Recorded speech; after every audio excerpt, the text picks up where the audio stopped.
merciless economic warfare, which since 2019, in the midst of the COVID pandemic, was opportunistically escalated to an extreme, cruel, and inhumane dimension. The effects are brutal.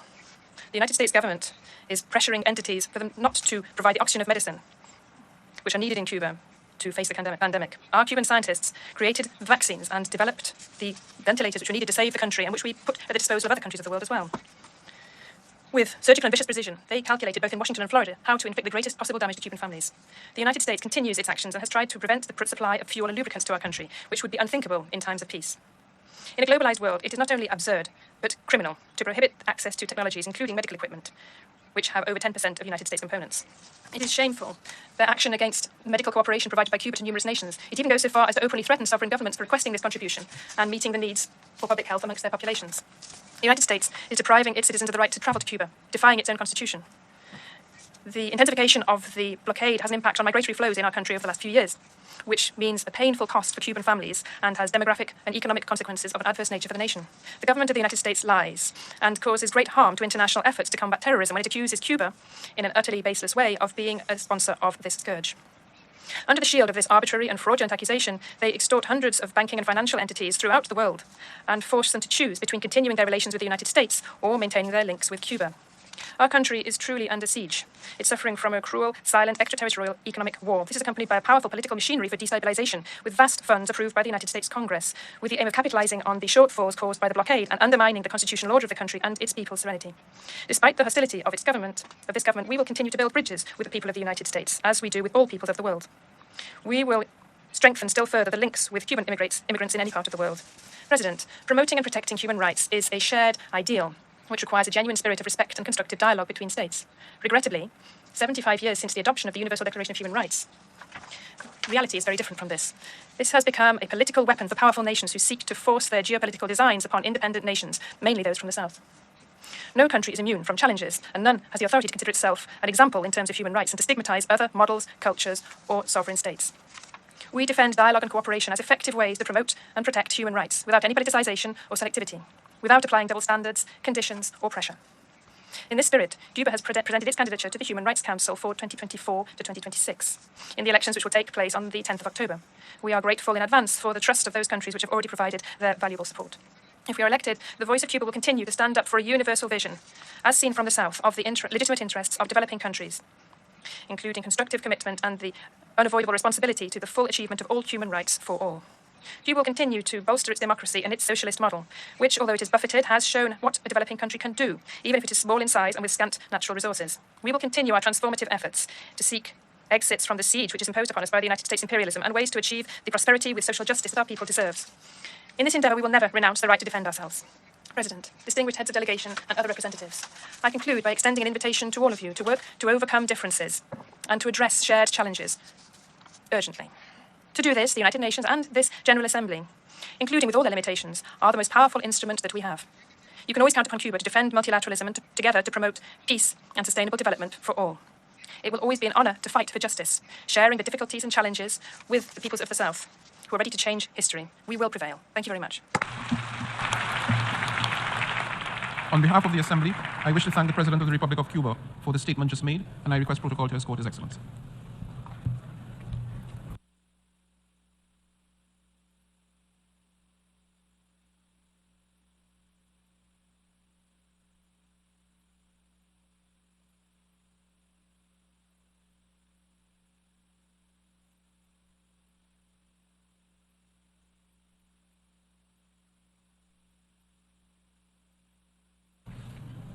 The Assembly will hear an address by His Excellency Recep Tayyip Erdogan, President of the Republic of Turkey. I request protocol to escort His Excellency.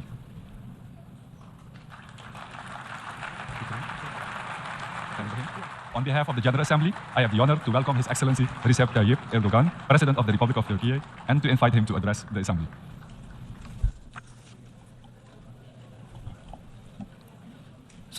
Distinguished President, distinguished heads of states and governments, distinguished Secretary General, valuable delegates, I would like to salute you all with my most heartfelt emotions on behalf of myself and on behalf of the Turkish nation.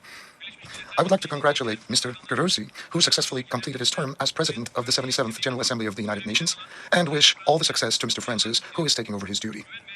I hope that the 78th General Assembly, convened with a team of trust and solidarity, will be a blessing for the entire human race. Unfortunately, it's not possible to draw a more optimistic picture of the future of our world compared to the assessments we had carried out over this podium here last year. The picture before us shows that we're facing increasingly complex and dangerous challenges on a global scale. There are conflicts, wars, humanitarian crises, political strife, and social tensions to the south, north, east, and west of my own country. These growing challenges, compounded by global economic problems, are becoming more and more difficult to deal with. In addition to the humanitarian tragedy, the war on Europe's eastern borders has created serious problems in all areas, from economy to security, from energy to food supply security. Terrorism, which is used as an instrument of proxy wars in Syria, North Africa, and the Sahel region, is causing irreparable damage to the increasingly fragile international security climate. The areas of operation of terrorist organizations, which grow by exploiting the ambitions of global powers, are spreading like an epidemic across vast geographies, taking advantage of technological developments and deteriorating socio-economic conditions everywhere.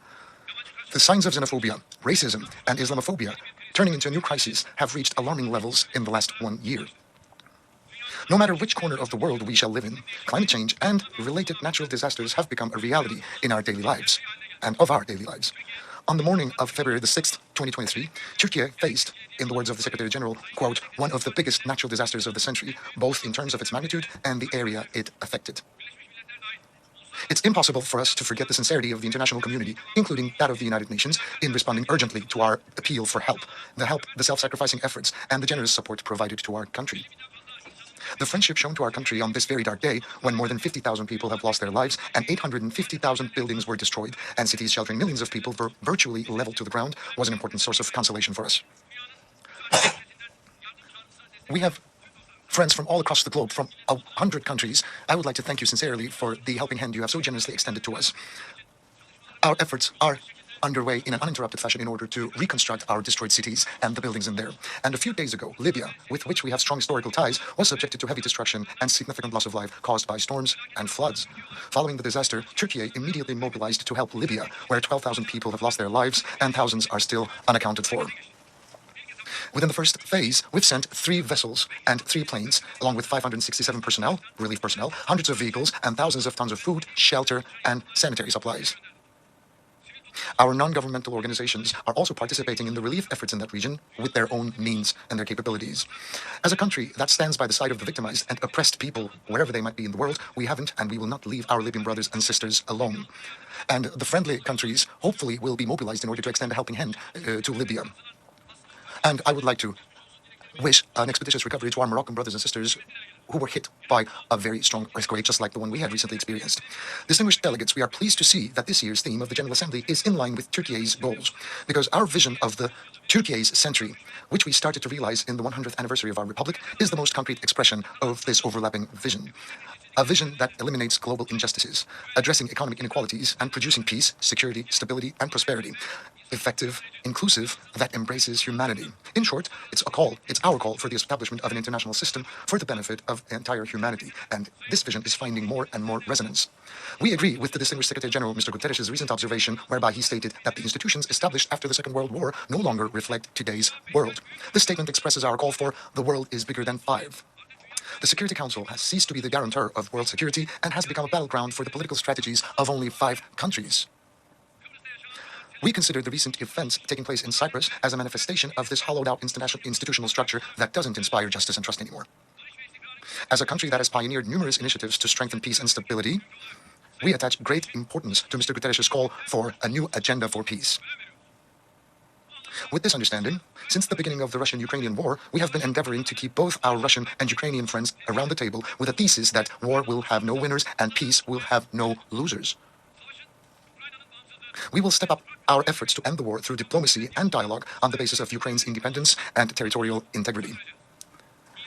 With the Black Sea Initiative, which we have launched together with the United Nations, we have prevented the threat of a global hunger crisis by ensuring the delivery of 33 million tons of grain through the Black Sea to the global markets.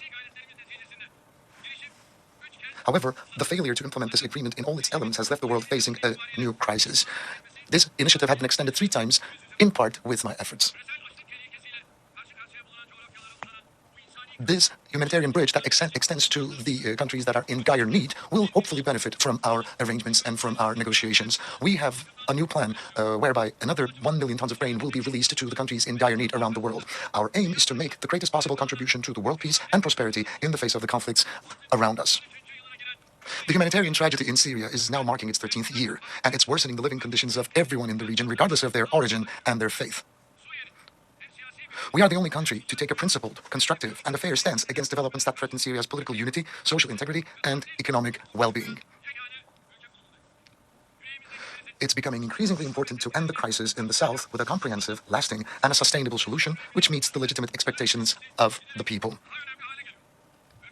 The devastating impact of the February 6th earthquakes, which affected 14 million people in our country, was also deeply felt in Syria.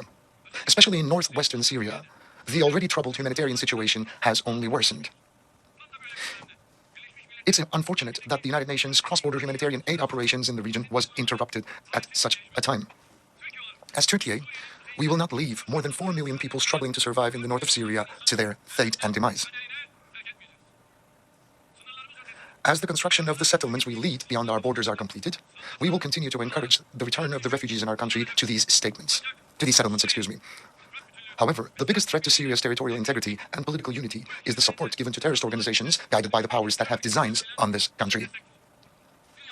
The Syrian people are overwhelmed by the PKK-PYD terrorist organizations and the radical groups organized on the basis of sectarian divisions, and on the other hand, different groups have reached the point where it is no longer unbearable for the people. As a matter of fact, various consequences of this have started to emerge recently. Iraq, another neighbor, is also making sincere efforts to overcome the internal and external challenges it faces. We act with an understanding that strengthens Iraq's political unity, territorial integrity, and reconstruction efforts, and we do not discriminate between the constituent elements of the country. As the countries of the region, the path to development will be established so that the regional integration will be ensured. The games of those who cling to the Daesh excuse every time they're in trouble in the region have now been all but exposed.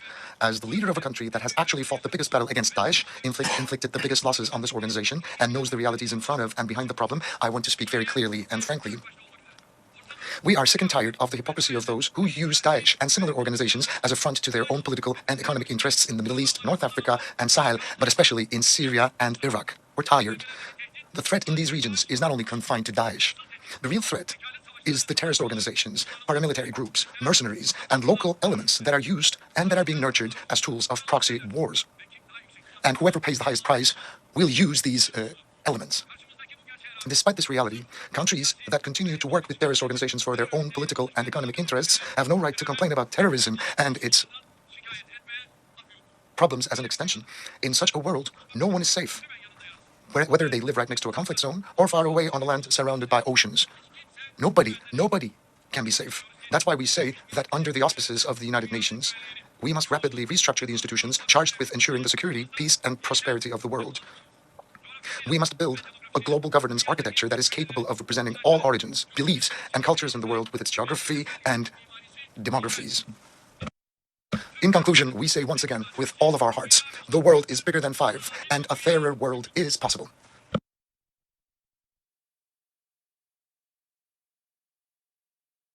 Distinguished delegates, I would now like to briefly share with you my country's approach to various problem areas, starting with our own region. The transformation of the Eastern Mediterranean into a sovereign region of peace, prosperity, and stability will only be possible if the rights and the law of all parties are respected. We have no eyes on anybody's rights, and we do not and will not allow anyone to ignore our rights. This is the 60th anniversary of the emergence of the Cyprus question. The Turkish Cypriot side has always made sincere efforts to find a just, lasting, and sustainable solution to the Cyprus issue. It is a widely accepted fact that this solution can no longer be realized on the basis of the federation model.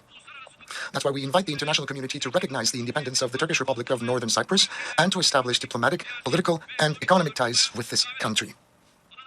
We also expect the United Nations peacekeeping force on the island to observe meticulously the impartiality it is obliged to display.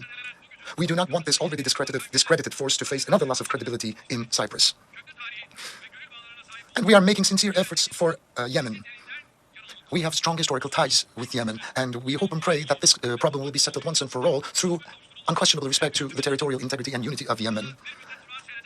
Our relations with Egypt used to be a little stagnant for a while, but we have recently entered an era where the relations are developing quite expeditiously, and our relations are growing on the basis of mutual interests and benefits. It's very important to mention also that in order for peace to reign in the Middle East, the Palestinian-Israeli conflict should be brought to an eventual solution. We will continue to support the Palestinian people and state in their struggle for their legitimate rights under international law.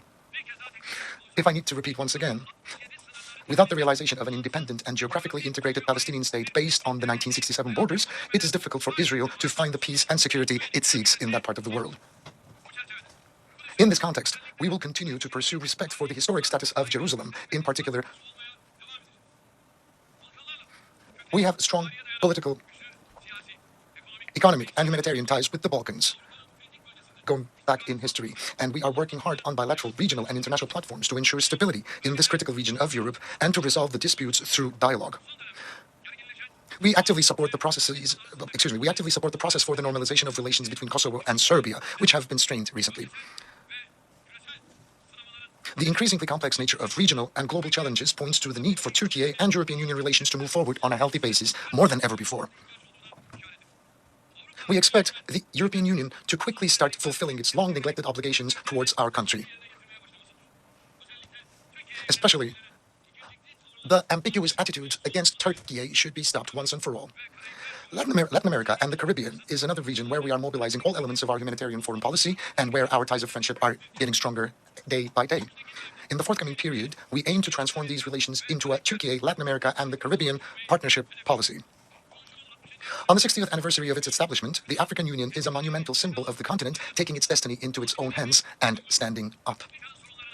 The process that started with the will to find African solutions to African problems has turned into one of the most important developmental projects in the world. To accompany Africa on this path, we have crowned our ties of friendship with the continent with a strategic partnership. However,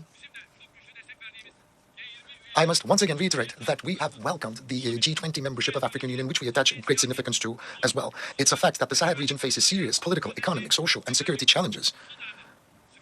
We hope that Niger, which has been experiencing troubled times recently, will regain constitutional order and democratic governance as soon as possible. Any military intervention in Niger risks plunging this country and the entire region into deeper instability. Our Asia Anew initiative has become a symbol of our will to further advance our relations with Asia, our ancestral homeland, on the basis of mutual benefit and common priorities. We have a historic opportunity to build peace, tranquility, cooperation in the South Caucasus.